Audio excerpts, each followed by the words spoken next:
I've spoken in the past about the stairs in the woods and what happens when you touch them, but I've never spoken about the random doors that you find in national parks and what happens when you go through them. They're more dangerous than you could possibly imagine.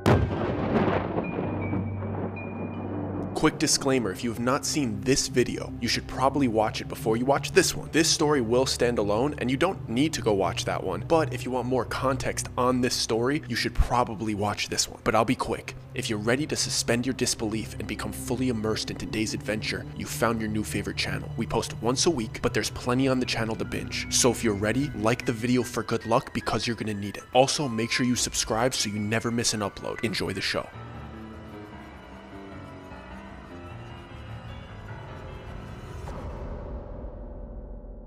A few years ago, I visited a very good friend of mine named Meek. Meek grew up in Seattle, and he had always encouraged me to visit him in his home state so we could spend some time and he could show me around. He always bragged about how beautiful Washington is. And I would always tease him back. I would just say, if you want me to come to Washington, you have to take me to Mount Rainier. I didn't want to summit Mount Rainier. I just wanted to do a fun trail nearby. I knew that that national park was absolutely beautiful. So he took up my challenge and he agreed to take me to Mount Rainier, and we settled on the Skyline Loop Trail, which is about a 5.4-mile trail that isn't too long that goes around the base of Mount Rainier. We thought it would be a good idea to go when the flowers were blooming around that area, so we chose around mid-August. And don't worry, I'm going to save you the boredom of hearing about the travel and the drive to the hike. We flew in, we drove, moving on. So we start our hike, and there's this beautiful section of the trail where there's flowers blooming on both sides of it, and Mount Rainier is just right in front of you. It's like approaching the skyline of a beautiful city. It's right there, and you just get to take it in while you're walking towards it. So we had been hiking for a while at that point, so conversation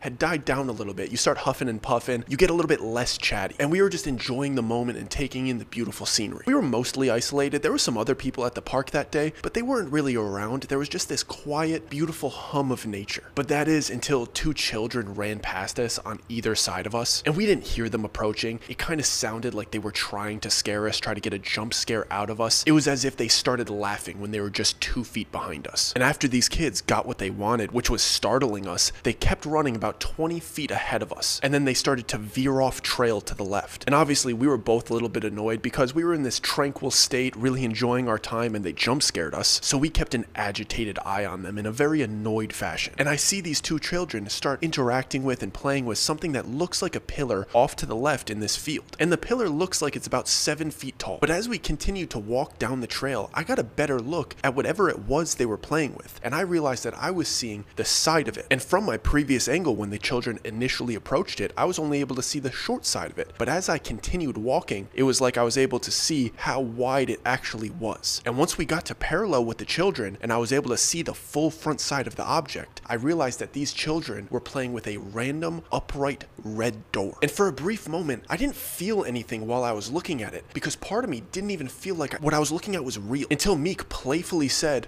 I wonder if that door's a portal. He was completely joking, and he had no idea that that sentence that he said absolutely playfully flooded my brain with horrible memories, because the last time I saw a door like that, I witnessed a very good man sacrifice himself after the worst weekend of my life. The only difference between this door and the door that I saw in Michigan was that there was no crows perched on top of this door. Just two children playing with something that they couldn't comprehend how dangerous it actually was. So I'm standing there, I could barely form a sentence, and Meek is already walking over to it, still playfully. And I had told Meek about what happened in Michigan to me and Sam, and I didn't understand why he wasn't putting 2 and 2 together. And the children were messing with the doorknob, and at this point they had the door slightly open, and I'm basically stumbling over myself trying to get my hand onto Meek's shoulder in an attempt to turn him around so I could express to him with my facial expressions what I can't seem to express to him with my words. What I was attempting to convey to him was, can you stop walking near that thing? I'm terrified and I think we should run. And when I finally got him to turn around and he saw my face, I knew that he knew what I was referring to, but he was genuinely curious to see if this thing was capable of what I told him it was capable of, or it was just an inanimate object and we could laugh about my temper tantrum. And at this point, the children had this door wide open and had been walking through to the other side. And Meek looked at me and playfully said, look, nothing happened to the kids when they went through. But while Meek was looking back at me, one of the children that had walked through the door had turned around. And I realized in that second that this was the first time that I had seen one of the children's faces, and where this child's eyes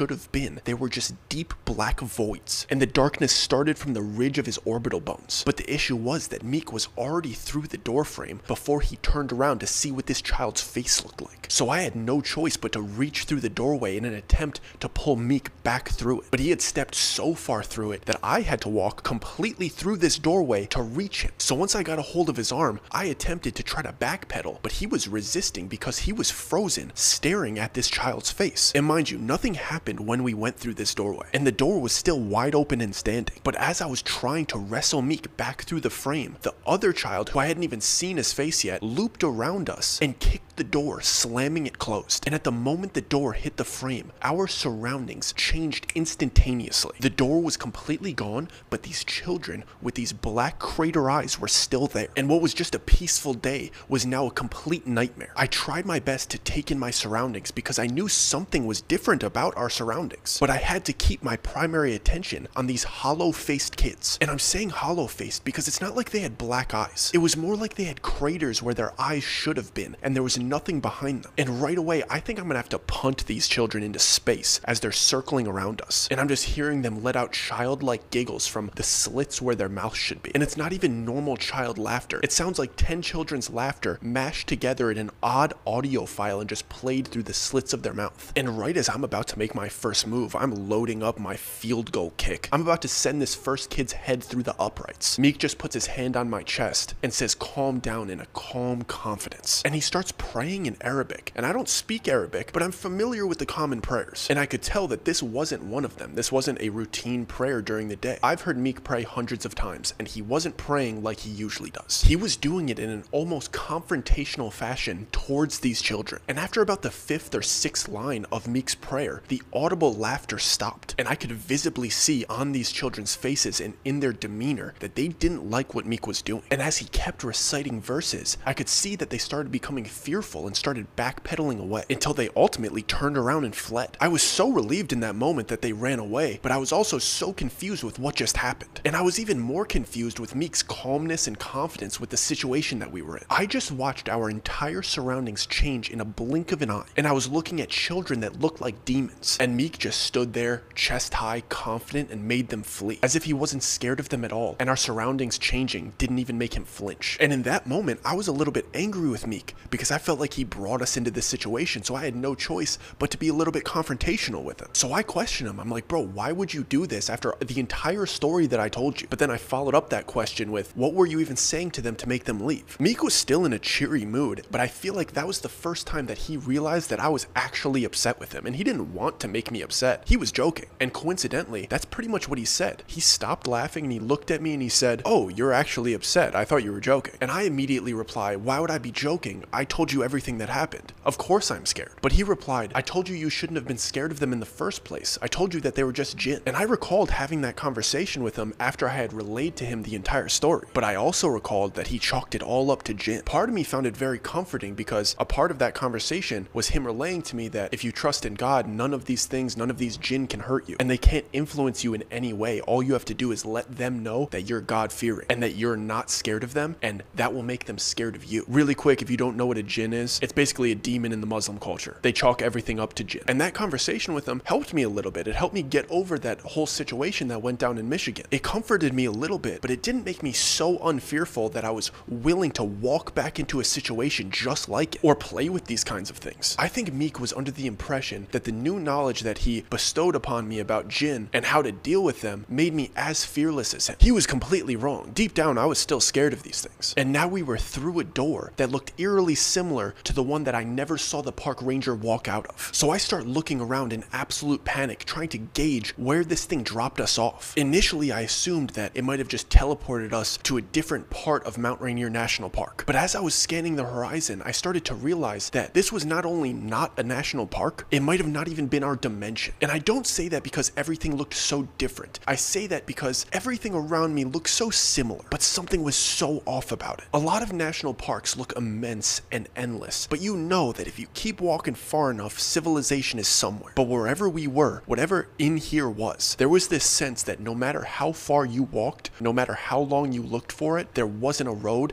there wasn't a town. This thing felt endless. It just seemed infinite, but the weirdest thing about it was that as far as your eye could see, there were just random red dots that were doors in the distance. Not thousands of them, but dozens for sure. And they were all dropped in random areas, standing in random fields, pressed into cliff walls, standing along a tree line, placed on top of a hill, and they all looked exactly the same. A red door with a black doorknob. If I were to give you an estimate of how far each door was from each other, I would say that each door was a 10 to 15 minute walk from the nearest door. I was trying to figure out what words to say, and the only thing that I could come up with was, how is this not scaring you? Like, Meek, look around. We're clearly not in Mount Rainier anymore. And at this point, he could tell that I was very, very upset, and he became apologetic, but he was still standing his ground that he was positive that we're completely okay. We're safe. And my argument was, how can you say that with our surroundings and with the children that we just saw? And Meek said something that was actually very profound. He said, there's no difference between where we are now and where we were before. This is all God's creation. Therefore, it's all beautiful. And just like anywhere else, just like where we were before, anywhere can be unsafe. But just because things are unsafe doesn't mean that you should fear them. You could respect dangerous things, but still appreciate the beauty inside of it, thus appreciating the beauty of God. And I'm going to tell you a little bit about Meek for a second so you understand the context before I tell you exactly what happened next. I feel like you need to understand who he is so his actions will make sense. Meek's a very religious man, clearly, but he's not somebody who rubs religion in your face. He never tries to make you feel shameful or like you're a sinner. He lives how the religion preaches, and he doesn't let cultural factors warp the way that he looks at his religion. He leads a lifestyle of kindness and integrity at the forefront, and he finds deep comfort and gratitude in his beliefs. And that leads to confidence and calmness and the ability to be present and grateful. And he's also a 6'2", 225-pound professional mixed martial artist. And he's probably one of the best wrestlers or grapplers in any country that he steps onto. He's not scared of many things, and clearly he's not scared of crater-eyed children. And with how that interaction went down, he kind of proved to me that he shouldn't be. Now that you have a better picture of who he is, I'm sure you could understand why his presence and perspective, even in a situation like this, was comforting and allowed me to calm down for a moment and think rationally. And my first rational thought was a question. I just said, Meek, can we please just focus on finding our way back? And with a little disappointment in his eyes, he replied, that's no fun, but sure. And he followed up by saying, don't worry if any of those come back. I have multiple incantations to ward off Jinn, and I promise they can't do anything to us. And to be honest, it did work pretty well on those children, so who was I to question him? So I just turned my attention to the plethora of doors to choose from, and I pointed towards the nearest one, and I suggested that we walk towards it and maybe take a peek through it. To be fair, I didn't see the ranger come back through the door that he went through, and I never went back to that camp, and I never made an effort to find out about his whereabouts after that weekend. That experience messed me up for a while, and I wanted to leave it in my past, and I came to terms with the fact that the ranger sacrificed himself, and at this point I was okay with it. I got over the guilt, but I didn't see the guy die. There's no telling if he made it out. And now that I was through one of these doors and I could see where he likely landed, I could see that there were options. Even though I hadn't looked through one of these doors yet, I wasn't fully convinced that we were doomed. And in that moment, I was kind of optimistic that we could find a way out. This place almost looked like an optical illusion, but with all of these doors, I didn't feel like the situation was completely hopeless. So Meek and I started walking towards the nearest door. Part of me felt like the door was going to keep fading further and further into the distance, and we were never going to reach another door. But luckily, we were gaining ground on this door, and it was getting bigger and bigger as we continued to approach it. We were still about 5 minutes away from the door that we targeted, but then I started to see a little bit of movement walking towards us through the dense foliage to our left. So I immediately bumped Meek on the shoulder, and I pointed in the direction of the movement. And I told him, you better get that incantation ready because another one's coming. But once this figure emerged from the tree line, it looked much less menacing than those black-eyed children. At least his facial expression was much less menacing, and his body let off this calm demeanor. It was a man in a suit delicately walking towards us, but nothing about his stature, his facial expressions, his movements were threatening at all. But that didn't mean I wasn't initially scared of him, or at least skeptical of him, because those cratered-eyed kids just looked like kids from the back, and this man could get up to us, turn around, and have an entirely different face on the back of his head like Voldemort. So I was still skeptical, and I still wanted Meek to have that incantation ready. But something about the way that this guy was approaching us really brought my guard down. He was giving us like gentle waves, almost waving us down in a customer service manner. It was almost like a manager of a Chick-fil-A waving us down because we forgot our fries. It seemed like he was just trying to get our attention, and he had a very genuine grin on his face. He didn't come off menacing whatsoever, but we signaled to him to stop approaching us while he was still about 20 feet away, and he listened, immediately put his hands up until he finally spoke. Mind you, he was still about 20 feet away, but I clearly heard him say, "You guys look like you need some help. You're not from around here, are you?" And by his mannerisms and the tone of the voice that I heard, it made me want to trust him a little bit more. But I felt desperate. But he seemed like he was trying to do his absolute best to convey to us that he meant absolutely no harm. The only issue was that when he started speaking for the second time, I noticed that he wasn't speaking and I was just hearing a voice in my head. I didn't notice the first time because his mannerisms matched the inflection and the pacing of the sentences that I was hearing. And the second thing that I heard him say was a question. He just asked us, "Where did you guys come from and where would you like to end up?" And at this point, Meek also noticed that he was speaking to us telepathically. And Meek took that as a cue, which I was happy about, to start his incantations. But right before Meek started, the man managed to get one more sentence in. And he simply said, "Hey Meek, feel free to finish your prayer, but I can assure you that I'm not a jinn." So Meek started his prayer and this man turned his attention towards me. And I heard him say, "You know I'm not a jinn. Why don't you tell him that?" I wasn't ready to reply because I wanted to see if this man started to get uncomfortable as Meek started speaking like the children did. I wanted to see if he would react the same way and he would flee. But he just stood there calmly in a content manner and almost politely allowed Meek to finish. There was nothing about this man's posture or presence that was menacing. What was a little bit scary was that he knew Meek's name and he knew what Meek was trying to do. And he spoke to me like he had context about my past experiences. And as much as that scared me and Meek, he finished his prayer and the man had no negative reaction to it. So Meek came to the conclusion that this man was definitely not a jinn, therefore Meek was not scared of him. I wasn't fully convinced that this guy was completely harmless, but Meek seemed to be. And he just introduced himself and then curiously asked this guy a question. Very simple, "How are you capable of telepathy?" He said it as if he was trying to open up a cordial conversation with this guy. Naturally, Meek spoke those words and we just stood there waiting patiently for the telepathic reply into both of our heads. And then we both eagerly waited for responses in our heads from this oddly polite man. And then he very gently replied, "I wish I could explain it to you as if it was a skill, but it's just something I have. One day I realized I could do it and ever since then it was like riding a bike." My initial question wasn't about the telepathy. I wanted to know where we were, so I changed the subject. And I said exactly that. "Yo, where are we?" And this man didn't try to brush off my question. In fact, he was rather attentive. And again, his mannerisms were matching the voice that I was hearing in my head. And then I heard him reply very clearly, "I'm not quite sure, but I've been here for a while now. And to me it seems like some type of crossroads, almost a bridge between various places. But I wouldn't worry if I were you, because it doesn't seem like a cage to me. It doesn't seem like it tries to hold you here. And I've become quite familiar with it, so if you have an idea of where you would like to end up, I could probably assist you in getting close. But I would encourage you to make that decision before nightfall, because this place isn't for the faint-hearted." It was so odd to me how trustworthy he was coming off as. It seemed like he was genuinely trying to help us,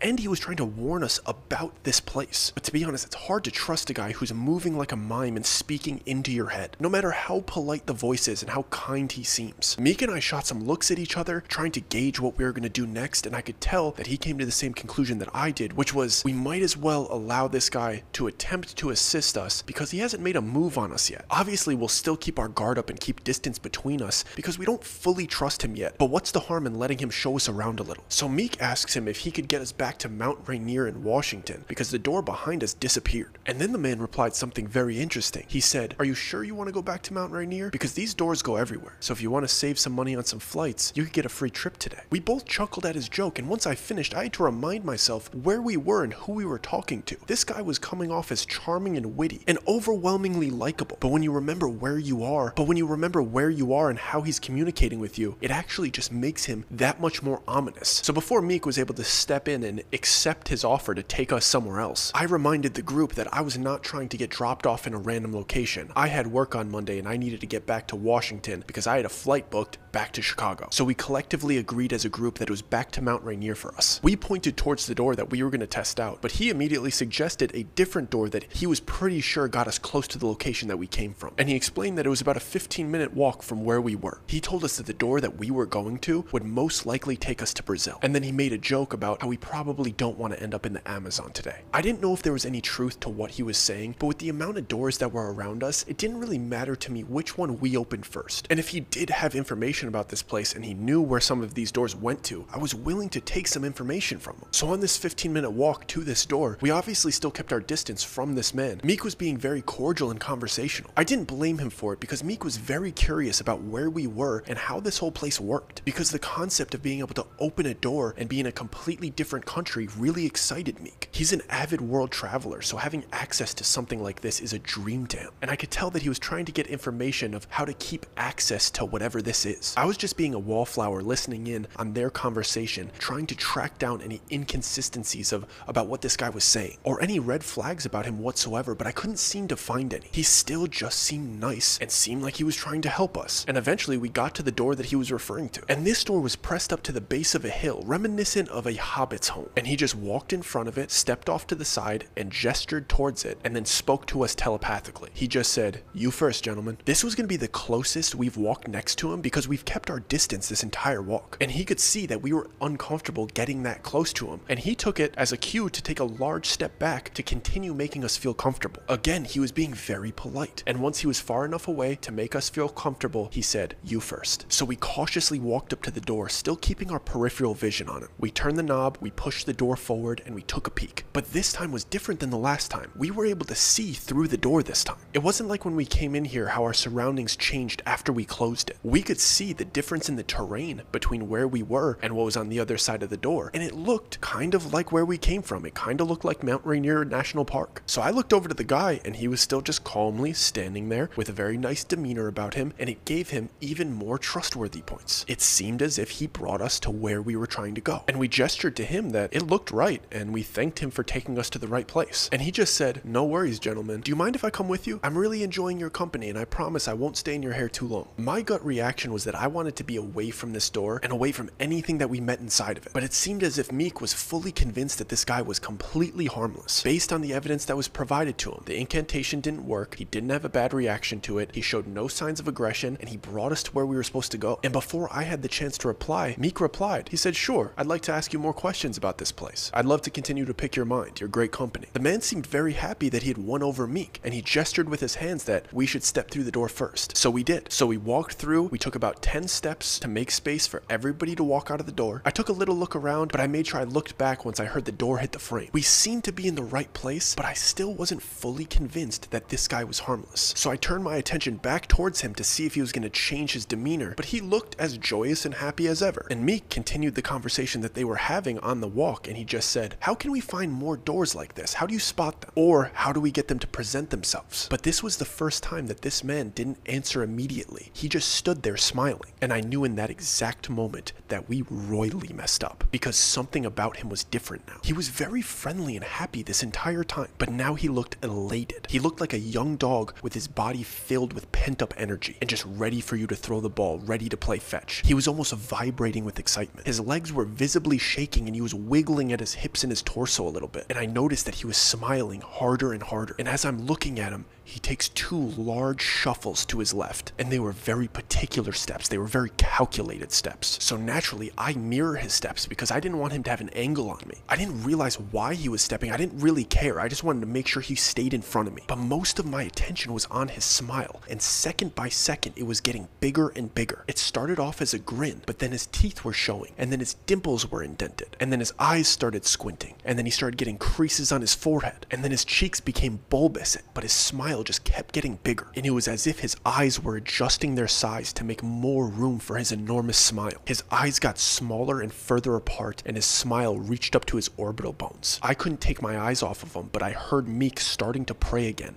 because it was clear that whatever was happening to his face was unnatural. His face was contorted in a way that no human's face could be contorted, and at this point he started hopping in place like his feet were pogo sticks. He wasn't jumping super high, it was just as if he couldn't contain his energy, and he was releasing his energy by hopping in place. And again, he was still having no reaction to Meek's incantation, and I just stood there ready to run, ready for this thing to charge me. But I had to wait for Meek to finish because he was extremely focused. And then once Meek finished and this man was still hopping there, happy as ever, Meek decided to question him. So he confronted the man and he asked him straight to his face, demanding an answer. "If you aren't a djinn, what are you?" And the man simply replied, "Free," before he started to hop backwards as if he was building momentum for something. And it turns out that he was building momentum to start backflipping. After about 4 hops, he started backflipping away from us into some dense foliage. It was as if he was an Olympic level gymnast with unlimited stamina. And I realized in that moment why he took 2 steps to the side. It was just so he didn't backflip into the door. I've never seen somebody tumble like that in such a natural cadence. He was backflipping as if it was as easy as walking until he completely disappeared into the woods. And Meek and I had to take a moment moment to stand there in disbelief at what we just saw. This man backflipped for over 100 yards straight, and from my knowledge, I don't think that's humanly possible. He didn't slow down or look like he was fatiguing, his form didn't break down, he just backflipped until he was gone. And it was so odd because when he approached us, he looked kind of feeble. He didn't have great posture, he didn't have much muscle mass, and he didn't look particularly athletic. But once we got through that door, once we were out here, it was as if his body sprang to life. In just a few moments, he became incredibly limber and dynamically athletic. Part of me wanted to talk about what just happened, but the main issue here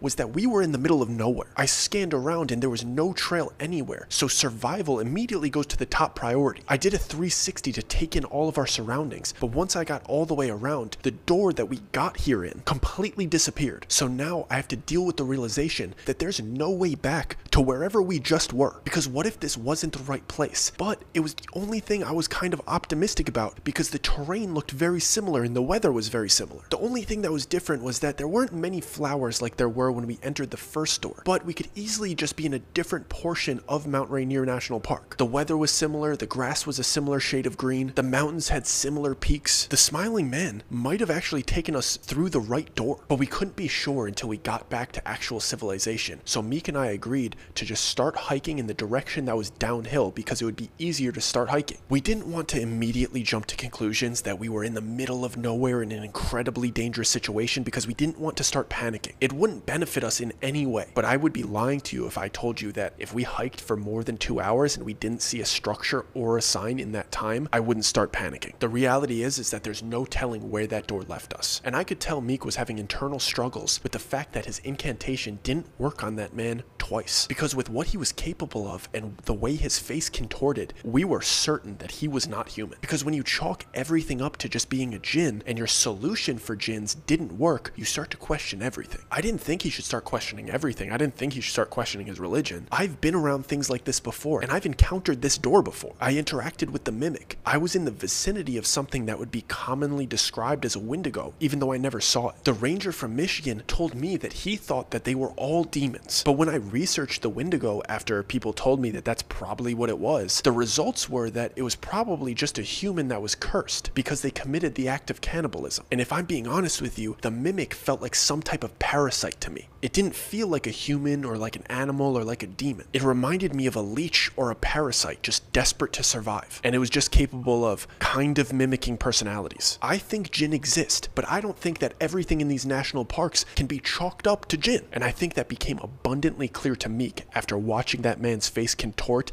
and the way he backflipped away. But I could tell that it definitely made Meek feel way less confident and way less safe. We hiked for about 45 minutes, and every 5 minutes that passed, I got more and more anxious because I wasn't seeing any sign of civilization. But once we got to the hour-and-a-half mark, we saw a little herd of sheep. And as we got closer to this little herd of sheep, I could see that the sheep had tags. And if those sheep have tags, that means they have a shepherd. And if there's a shepherd, there's either some type of farm or some type of town. And we both got to breathe a sigh of relief because we knew we weren't that far away from civilization. Then after another 15 minutes of walking, we saw in the distance what seemed to be a small mountain town. There had to have only been about 2,000 people living there tops. Most of the buildings that were in the area had been built with some type of brick, and they actually looked kind of medieval to me, similar to what you would see in Game of Thrones. But I just figured this town probably just has really old architecture. So we approach the town and we go looking for somebody, anybody that could tell us where we were. And I was just hoping that we weren't so far away from Mount Rainier that it would be more than a day's trip back to where we were before. And we see a man working outside of what I could only imagine was his house. It was a modest house, but it was very well kept. And the man looked like he was just doing a good day's work. So we approached him as friendly as we possibly could. But when he looked up at us, I could tell that he was a bit concerned because we were clearly strangers to him and we were dressed very differently than him. Not to mention he was a bit older and smaller in stature, and Meek and I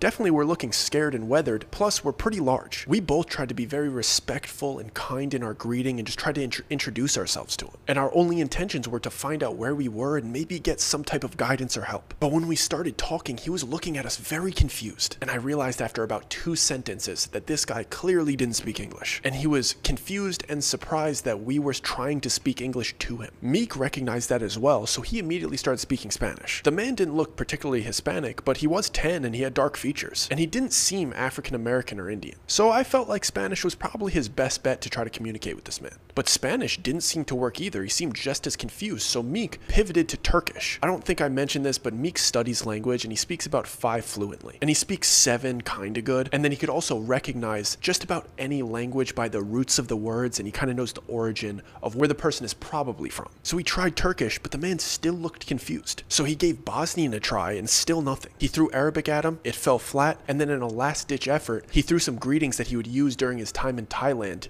to see if the guy had an Asian background. But nothing seemed to stick, so we kind of signaled to the guy, hey, you talk so we could see what you're speaking. But I had never heard a language like that. Whatever he was speaking had such an odd cadence, and I'd never heard anything like it before. But I don't study language, I probably shouldn't know. So I turned my attention to Meek and I'm like, what do you think this guy's speaking? But Meek looked at me and I heard something that I thought that I would never hear him say, because I was under the impression that this dude knew everything about language. And Meek said, bro, I've never heard anything like that. I can't even catch a word. I have no idea what he's speaking or any type of dialect that could be connected to what he's speaking. So my brain jumps to the worst conclusion possible. That door must have left us in a different dimension, because I didn't think we could find ourselves in any place in this world where Meek wouldn't at least know what the root language was. And he was completely clueless to what this man was saying and what language he was speaking. And I could tell Meek wasn't comfortable with this realization either, so I took over the one-sided conversation. And I just did a hand gesture pretending to put food into my mouth while I was holding up dollar bills. And I even threw in some chewing gestures to really punch what I was trying to say home. I was just trying to say, we're trying to buy food, because I thought the best thing that we could do in this situation was find some kind of restaurant or pub or bakery, just any type of gathering place. So hopefully we could find somebody that speaks English or any of the other various languages that Meek speaks. The man clearly understood what I was trying to get across to him, so he just waved to us for us to follow him. We stayed quiet during that time where we were following this guy to wherever they sell food, and my mind was just juggling so many things. The possibility of a dimension switch, and also the possibility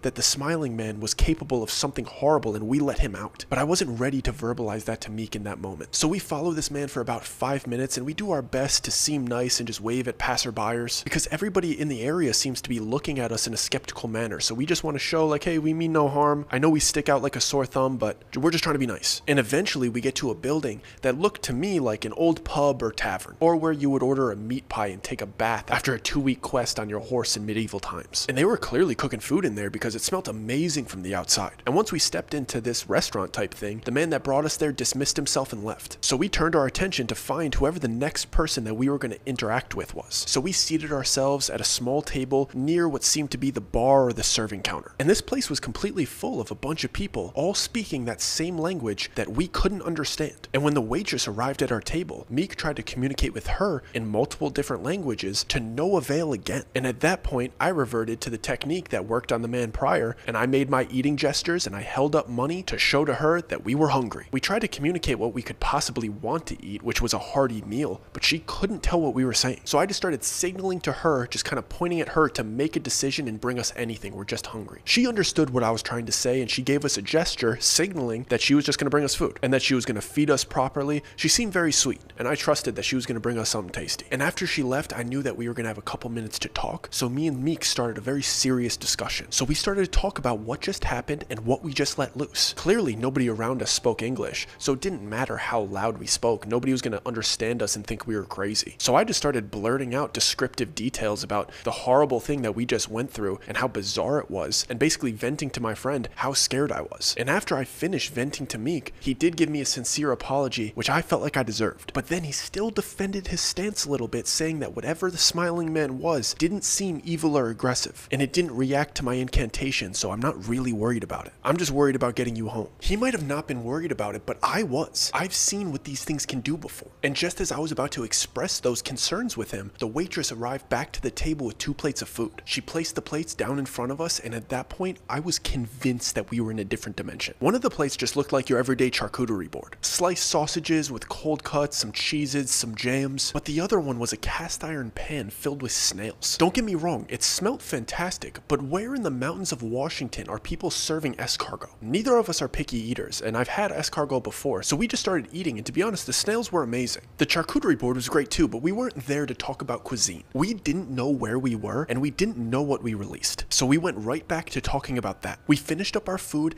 and when it was time to pay, I handed the woman two $20 bills, because I figured that it would cover whatever it was and she would just come back with the appropriate change, or she would keep it and she would get a generous tip. But she was looking at my money as if it had no value here, and I realized in that moment that we were either in a different dimension or at least a different country. And this lady was really sweet initially, but this kind of ticked her off because there was a language barrier and she wasn't going to get her money. So a scene started brewing. She started getting frustrated until a man approached the table to de-escalate the situation. And the man just came up and stood there in between the waitress and ourselves and just said, "They don't accept dollars," and that thing wasn't friendly. And he directed the first half of the sentence about the dollars towards me, and the second half of the sentence about that thing not being friendly towards Meek, as if this man was listening in on our conversation this entire time. He paid for our meal in whatever currency they accepted, and he asked us to follow him. And he was the first person to speak English here. He wasn't overly friendly like the smiling man that we met before. Not to mention, he spoke with his mouth, not telepathically. So I wanted to hear what this guy had to say. So we quickly follow him out of this tavern, and I get a better look at him. He's an African-American man with a short beard, and he's wearing clothes very similar to the other villagers here. He looked a bit rugged and weathered, and if he had walked by us in this little town, I never would have known that he was American. So right away, I asked him, "Where are we?" But he immediately countered the question with, "What direction did it go?" So I just try to answer him as fast as I can so he could get on with answering my question, and I just point in the direction that the smiling man backflipped towards. And this guy just turned around and started walking in that direction without saying anything. There was no chance we were letting this guy leave us behind, so we briskly started walking to catch up. I was about to start repeating myself, but he started answering my question before I even had the chance to. But before he started his answer, he asked me, "Where do you think you are?" I had no idea where we were, so I just said, "Well, we're supposed to be at Mount Rainier National Park." And he replied, "Yet you're in the Pyrenees Mountains in between France and Spain." And at that moment, Meek let out an audible sigh of realization. And he goes, "Oh, they were speaking Basque, that's why I couldn't understand." So I shot Meek a look to further explain what he meant. And he explains that Basque is an ancient language from this region that isn't related to any other language, and nobody knows where it originates from. He said it's not related to any other language or structured like any other language. And I've never heard anybody speak it in person, so I wasn't able to pick it up. As interesting as that fun fact was, I was still overwhelmed with the fact that we were in a mountain range in between Spain and France when I woke up in Washington this morning. And the only relief that I felt was, at least we aren't in a different dimension. We were in France. Snails. Makes sense. So I turned my attention back towards our new friend, and I asked him, "How did you know what happened to us, and what's your name, by the way?" He was clearly on a mission, but he wasn't rude or dismissive. He kept up the pace of his brisk walk, but he replied, "My name's James, and it's my job to get that thing back through that door." And I immediately follow up with, "What was that thing?" And he replied very, very vaguely, "It's hard to explain." And I gave him immediate pushback because I wasn't dealing with that type of vague answer. So I said something that revealed that I knew something about what was going on here, that I had knowledge about this situation. So I asked, "Was that some type of mimic?" Just to make it seem like I'm in the know and you wouldn't have as hard of a time explaining it to me as you think you would. And he looked at me funny and he said, "How do you know about mimics?" And I pushed back again and I just go, "It's hard to explain." And he understood what I was trying to say. I was trying to tell him like, "Yo, we speak the same language. I'm not gonna not believe you. If he tells me what's happening and what this thing is, he's not gonna be met with pushback. He's gonna be met with somebody who's open-minded and willing to make a plan to help." So James took a large breath before he said, "Well, different cultures call them different things. That one in particular that you met, I call Henry. I probably shouldn't be on first name basis with him because at the end of the day, I know that he's not actually my friend. But that one is just so friendly and likable." He was right about how friendly the smiling man was, but I guess I should refer to him as Henry now that I know his name. But I was still curious about what he referred to Henry as, so I asked. And James replied very casually. He just said, "We categorize him as something that you would probably consider a vampire." This might come off as stupid, but I bet you were thinking the same thing. We met Henry in the daylight. He couldn't be a vampire. At least that's the #1 rule that we know about vampires. So I bring that inconsistency to James' attention, and this man replies, "Yeah, that's a common misconception. Most people think vampires don't come out during the day because they're allergic to sunlight. The reality is that they're constantly out during the day, but they're very friendly and considerate, even witty and likable. But at night, they have absolutely no control over their compulsions. They'll hunt for sport with zero empathy, but it's as if they forget what they do during the night while they're in the state that they they are during the day. I'm not even convinced that Henry knows what he actually is and what he actually does at night. And I let him know that from my perspective, I thought that Henry definitely knew what he actually was. Because when we let him out of that door, he started grinning this horrible grin and bragged about being free before fleeing. And I interpreted that as he was free to do what he wants to do even during the day, and that's hunt for sport. And James nodded his head, taking what I said into consideration, because he wasn't completely positive that Henry was inherently good during the day. But he just replied, I don't know, Henry might have just been happy to be back in the parks. We've had him locked away for a while now, and he has to be invited through a door to come back through. He actually can't even enter a home without being invited in, and it's a consistency that's shared with all the ones like him that I've noticed. Meek had been quiet for a while now, and when I looked at him, I could tell that he was deep in thought. And finally, he coughed up his thoughts, and he just said, if that thing was evil like you said it was, my incantation should have worked. And James looked at Meek funny,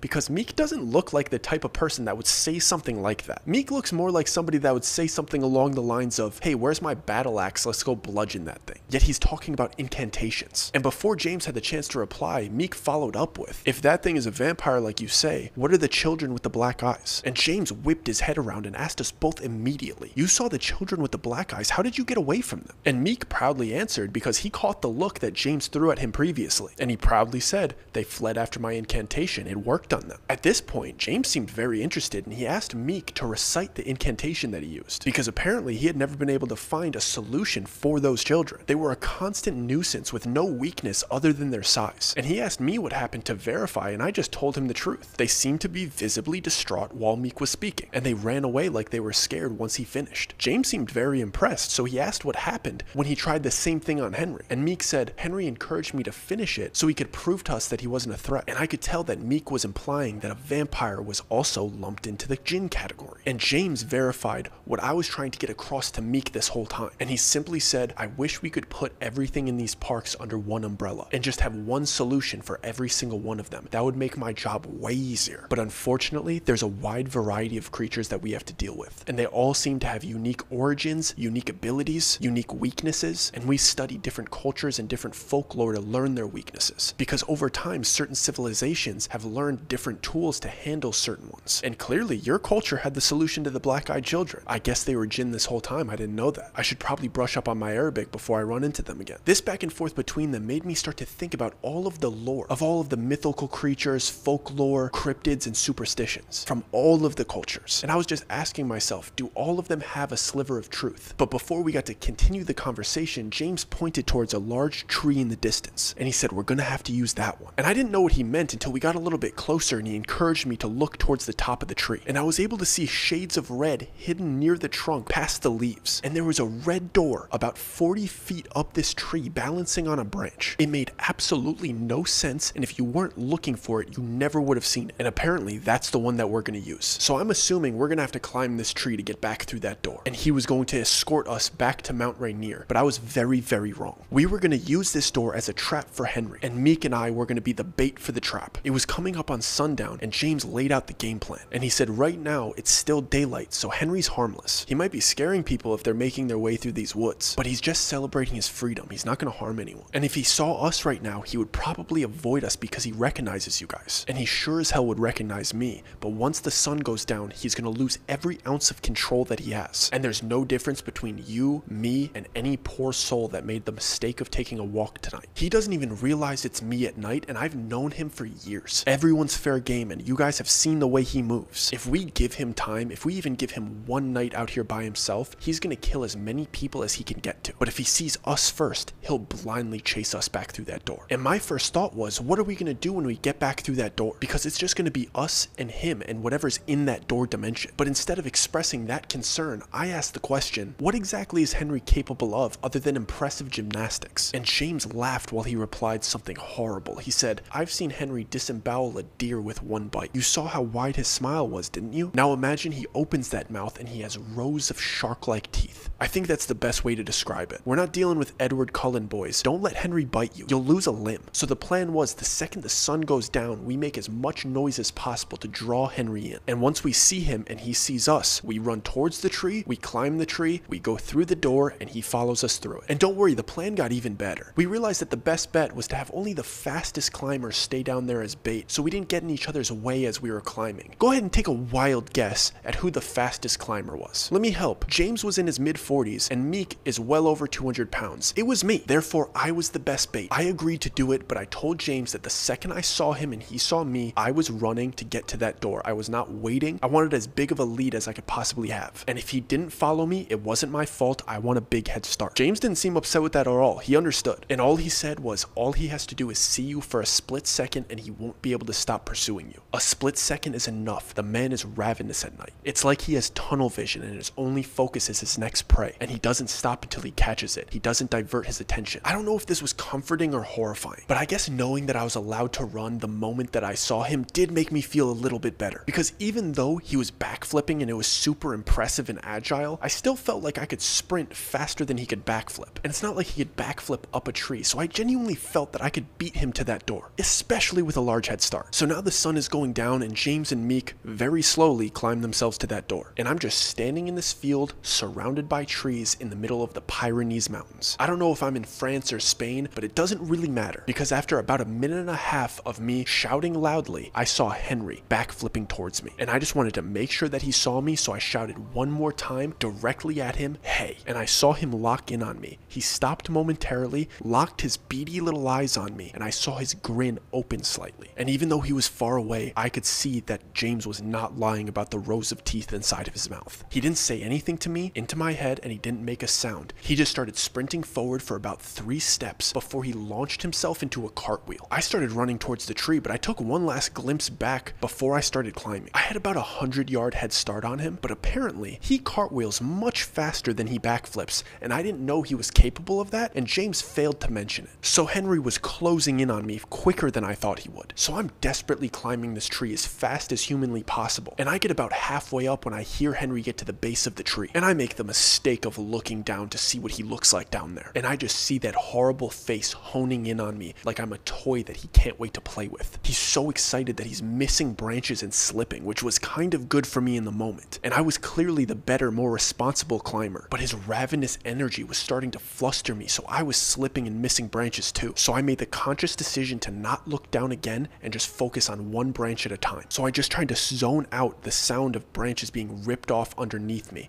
but everything in me was expecting one of my feet to just get chomped off at any moment. But finally I reached the base of the door frame, and I don't know why I thought there was going to be a free fall on the other side. I expected that the door on the other side to be also located at the top of a tree, but it was just flat ground once I reached it, so I had to army crawl through it. And I wish they would have closed it behind me, but that wasn't the game plan. So I scramble to my feet, I turn around, and I make eye contact with the other guys. And James is standing there ready to close the door behind Henry once he came through. And everybody just seemed ready for whatever altercation was about to happen. And finally, after what felt like an eternity, Henry finally made his way to the base of the door, and his eyes looked as eager as ever to disembowel me like he did to that deer. He crawled in, stood up, took about 2 steps, and then James slammed the door behind him, so at least he was trapped. He didn't even look back at James, he was just honed in on me. But before he could leap into action and start pursuing me again, Meek took the opportunity to rush Henry from behind and lock his hands around his waist. We had no idea what Henry was capable of other than his agility and his bite force, so Meek was taking a major risk in attempting to grapple him. But as soon as Meek locked his hands around Henry's waist, I knew that Henry was going for a ride. I've watched Meek train and compete hundreds of times, and like I mentioned, he's a world-class wrestler grappler, and when he gets a hold of somebody who isn't capable of defending themselves or matching his strength, it looks like an adult playing with a child with how easily he maneuvers their body and ragdolls them. And Henry clearly didn't have otherworldly strength in the same way he had otherworldly agility, and Meek swiftly gut-wrenched him and pressed his ear to Henry's back so he couldn't reach back to grab him, and he took 2 small steps so his feet were directly in between Henry's feet and his hips were directly under Henry's, and Meek popped his hips and lifted Henry off the ground with the body lock that he had around his waist. And once Henry was at the highest height that Meek could lift him, Meek lifted one of his legs and tapped Henry's knee with his knee as he was turning his torso and tilting him midair. This type of throw is called a knee tap in wrestling. A tap of a leg seems like it would be ineffective, but once somebody is lifted in the air, all it takes is a light tap for their center of gravity to tilt completely. So with just the tap of a knee, Henry was completely horizontal mid-air, and now Meek had shifted all of his weight towards the ground, ready to drop Henry on his shoulder and neck with vicious velocity and force. And that's exactly what he did, but I was astonished with the fact that it didn't seem to do anything anything to Henry. This would concuss any individual in the world, but it didn't stop him from viciously trying to pursue me and honing in on me with his beady eyes. But at least he was grounded. He wasn't even paying attention to what Meek was doing to him,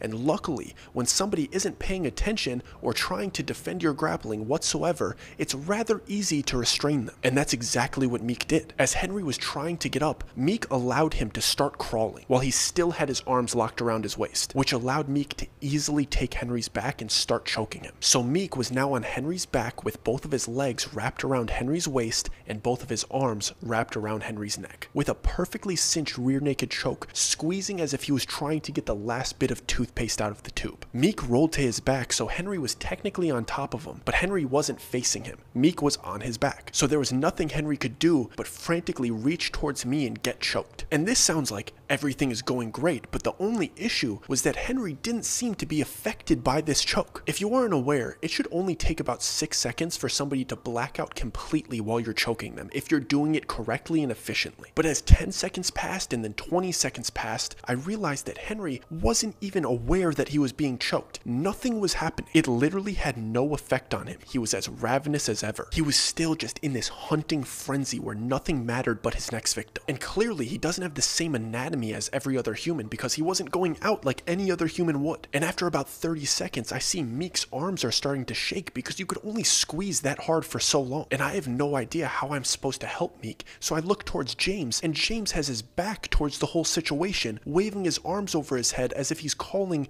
to somebody in the distance. I was initially upset because Meek is risking his life holding on to this thing, and he isn't even paying attention, until I could see what he's waving to, and it looks like backup. And I see a man running towards us with something in his hand. And as he's running towards us, it seems like he's holding some type of dagger by the size of it, but it has some type of ribbon or something hanging from each side as he's running. And as this man is closing in on us, he shouts to James and I to restrain his arms. So I go for Henry's left arm and James goes for Henry's right arm. And at that point, Henry had his mouth wide open, snapping at both of our faces as if he was a rabid dog on a leash. And after the 5th snap 2 inches from my face, finally the new guy takes whatever he had in his hand and jams it straight into Henry's mouth. And right away I see that Henry has an adverse reaction to whatever it is. He tried to bite down on it and it clearly hurt him. And the new guy maneuvered his way around to the other side, and I could see that he was taking the ribbons that I can now see are leather straps and tying a knot behind the back of Henry's head. He put a metal bar of some kind into Henry's mouth so he couldn't bite down, and tied it behind his head like a gag. And as I'm looking closer at the bar, I realize that it looks like an old antique cross that has the smaller parts of the cross cracked off, which made it look like a dagger or a pipe in the distance. And once he had it tied behind the back of Henry's head, he asked Meek if he could roll him over onto his stomach so we could efficiently bind his hands behind his back. Meek managed to do it with Henry violently flailing, but with all of us together, with control of his hands already, we managed to do it, and we got his hands bound together. And once his hands were restrained and he was no longer able to bite down because of the bar in his mouth, it was as if he came to his senses, and I immediately heard his voice in my head, and he just said very apologetically, "I'm so sorry about that, gentlemen. You know how I get at night. This is so embarrassing." So we all slowly remove our weight from Henry's back and we help him to his feet. I was a bit skeptical, but it seemed like James was sure that this was okay. So I get to my feet and I ask the group what everybody's thinking. I turn my attention to the new guy and I go, "What'd you put in his mouth?" And as I was finishing my sentence, I realized that this was the first time that I got a look at the new guy's face. He was a Caucasian man with a full beard and a stern look in his eyes. I didn't recognize the beard, but I've never forgotten those eyes. And I was looking at the ranger, the one that sacrificed himself in Michigan, and it was as if he had the same moment of recognition, recognizing who I was. And he slapped me on the shoulder and goes, "You haven't learned your lesson, huh?" Then he slaps James on his shoulder and he goes, "This is one of the kids that I told you about. This is the dipshit that touched the stairs." And I realized that James was the ranger's best friend that sacrificed himself through the door a few months before this ranger did the same thing. He found his friend in here and they were still doing their duty as National Park Rangers. And then James asked me, "Where's that other kid? What was his name? Sam?" And I was about to reply with what I knew about Sam's whereabouts. He was at Banff National Park this weekend. But before I had the chance to let them know, we heard a door slam open in the distance and we saw a man stumbling and falling through it. The man fell to his chest and then started crawling before he could get back to his 2 feet. But once he did, he started running and sprinting again. He was clearly running from something, and once he picked his head up, once he got into a full sprint and he was about 20 yards closer, we were all frozen staring at him. But once he was close enough, I realized who it was. It was Sam, and he was yelling, "Run."